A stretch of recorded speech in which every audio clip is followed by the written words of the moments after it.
Hello বন্ধুরা, তোমরা কেমন আছেন? আশা করি সবাই ভালো আছেন। তো বন্ধুরা, আমাদের কাঁঠালবাড়ি বড় মসজিদ আজকে সাজানো হয়েছে। তো বন্ধুরা, তোমরা দেখতে পাচ্ছ কত সুন্দরভাবে সাজানো হয়েছে আমাদের কাঁঠালবাড়ি বড় মসজিদ। সামনে ঈদ মিলাদুন নবী আসছে, তার জন্য দেখতে পাচ্ছেন তার চারিদিকে লাইট লাগানো হয়েছে। তোমাদের যদি ভিডিওটা ভালো লাগে তাহলে লাইক, শেয়ার, কমেন্ট করবেন অবশ্যই।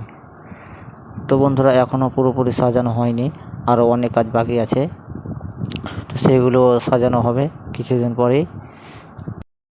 তো দেখতেই পাচ্ছেন, এটা হচ্ছে আমাদের মাদ্রাসা খুব সুন্দরভাবে সাজানো হয়েছে। চারিদিকে লাইট লাগানো হয়েছে খুব সুন্দরভাবে, দেখতে কিন্তু খুব সুন্দর লাগছে। এটা হচ্ছে মসজিদের ভিতরে লাইট লাগানো হয়েছে খুব সুন্দরভাবে, দেখতে পাচ্ছেন চারিদিকে লাইট লাগানো হয়েছে। তারপরে দেখতে খুব সুন্দর লাগবে। তো বন্ধুরা, তোমরা কমেন্টে অবশ্যই জানাবেন আমাদের কাঁঠালবাড়ি বড় মসজিদ কেমন সাজানো হয়েছে আর কেমন লাগছে দেখতে আমাদের কাঁঠালবাড়ি বড় মসজিদ। দেখতে পাচ্ছেন, এটা হলো কাঁঠালবাড়ি বড় মসজিদের গেট, খুব সুন্দরভাবে সাজানো হয়েছে।